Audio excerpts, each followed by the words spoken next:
With a trembling hand, she sets the final word of her letter on the page. Please. The parchment soaks up the ink hungrily. She stares down at the word, and it stares back, her sins laid bare upon the page. She feels her heartbeat rise in her throat, and glances nervously towards her closed bedroom door. The house is quiet. Softly creaking floorboards ring in her ears as she creeps to the door, hand pausing on the cold metal handle. She listens.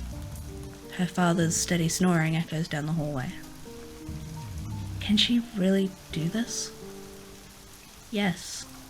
No. Maybe? The action is easy enough. She's run the plan through her mind 1,000 times. Tonight, she gives the letter to Father Elijah. In a fortnight, she travels to the convent with her father to deliver supplies, as usual. The rest is in the hands of God, and the hands of the Reverend Mother. She can only pray for forgiveness. Creeping along the hall, Eleanor pulls her cloak over her shoulders. She passes the doors of her sisters. Images of their reactions to her choice flutter through her mind. Betrayal, confusion, anger. She wished they could understand, be happy for her, but she knows they won't. This is a form of betrayal, after all. She's been their sister, their nurse, their mother, their confidant for so many years. How could she just abandon them? That question rings in her mind as slowly, she moves down the main stairs. Before long, she's pulling the back door closed behind her, releasing the handle slowly so it won't click. The night air is cool, pricking at her face like tiny needles. Looking up, she can see the stars stretching far over the hills in the distance. She's always loved the night sky. She shakes her head. No, she needs to stay focused. With that, she takes a deep breath and strides into the dark. Even without light, she knows her way.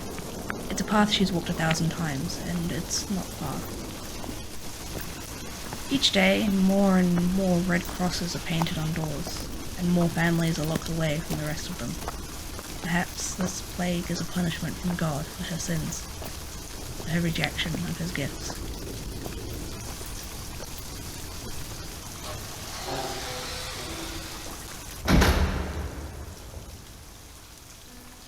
The church is silent, empty. Candles burn at the altar and along the edges of the room, barely fighting back the darkness of the night. Her steps echo against stone as she approaches the pulpit. He's not here. Her stomach twists. It's okay. She knew this might happen. She can just leave the letter somewhere safe for him to find in the morning. Her eyes passed the neatly folded paper in her trembling hands. She did truly prepare for this. The words are placed neatly on the front of the letter for him. Delivered to the Reverend Mother Eva of the Abbey of Tirlithriad. Her eyes pass back to the altar. Slowly, her steps carry her across the echoing stone floor. Soon enough, she's standing on the first step to the altar, watching the dozens of candles flicker there in the darkness. She hesitates. Her mind fills with a dozen woven threads of worry that push and pull on one another like an undulating tangle of eels. Her father's fury, lost business, disappointment, broken promises. His plans for her, marriage, obedience, children, a life like her mother's. Loneliness, duty, a dead end. A fire is on either side of her, and both are unbearably hot. Her skin prickles and chars, but maybe she could leap from the ledge and find another way. A way that wouldn't burn so badly. Cold water below, unknown, but a chance. 2 more steps, and she's standing by the altar. If she slips the letter under the cloth there, Father Elijah would find it in the morning as he prepares for Mass. He will understand. Surely he will understand. As her hand lifts the cloth, she hesitates again. Gently, she unfolds the letter and reads her own words for the 100th time that night. Reverend Mother Eva, Last we spoke, I mentioned my father was in negotiations with the silk trader Oswin. Negotiations have finished. I'm to marry Oswin's oldest son next year in the summer. My father's mind is made up, and nothing I say will change it. I know I should be grateful to be provided for, to be promised to a good man in a good family, but I cannot find peace. My heart aches at the thought of that life. I ask you, beg you, to help me. Please convince him to allow me to join your convent, or to take up the empty position as anchoress in Trefaroon. My soul is pulled to serve God in this way. Any other fate feels unbearable. I pray for your forgiveness and understanding. Eleanor, help me, please. She reads the words again, then again. My soul is pulled to serve God. Guilt wells in her chest. What pull? This isn't some selfless act, it is pure selfishness. A rejection of her father's work to provide for her, and of her duty. How could she do such a thing? How could she use God's name for that purpose, in a lie? And yet, when she imagines herself trapped in that pit of silk and silence and screaming children and utter loneliness, tethered to a strange man in a faraway place, she knows she would do anything to escape it. She just needs to put the letter down. Her hand shakes and doesn't move. An age passes like this. Candles flicker and rain beats on the roof overhead. Somewhere it's found a crack in the wood and drips to the stone church floor. Steady. Unrelenting. Selfish. Ungrateful. Unworthy. The words echo in her mind. Her lips mouth along. From the icon above the altar, Mother Mary's painted eyes pierce her like nails to the cross.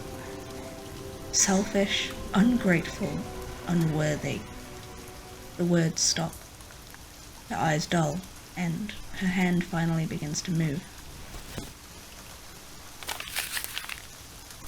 She holds the letter over the flames of a candle and watches it catch. Slowly, the flames eat away at her plea. The paper curls and falls to pieces, until there's only a smudge of ashes on the altar. With a swipe of her hand, the smudge is gone. Eleanor turns, leaves the church, and goes back to bed.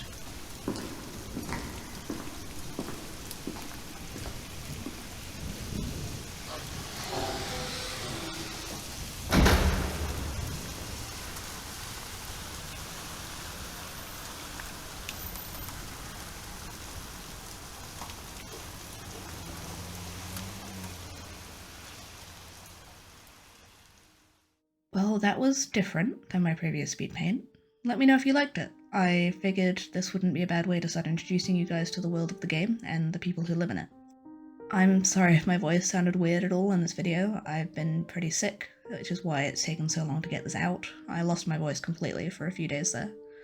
As usual, please like and subscribe if you enjoyed. I really appreciate it, and it'll help you stay up to date with the game. I've got a whole bunch of cool stuff planned, and I'm really enjoying showing it to everyone so far.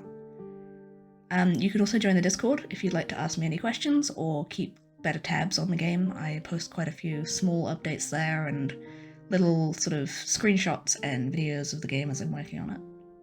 Thanks again. I really do appreciate you guys. It's been amazing having this level of support. So, see you next time. Thank you, and goodbye.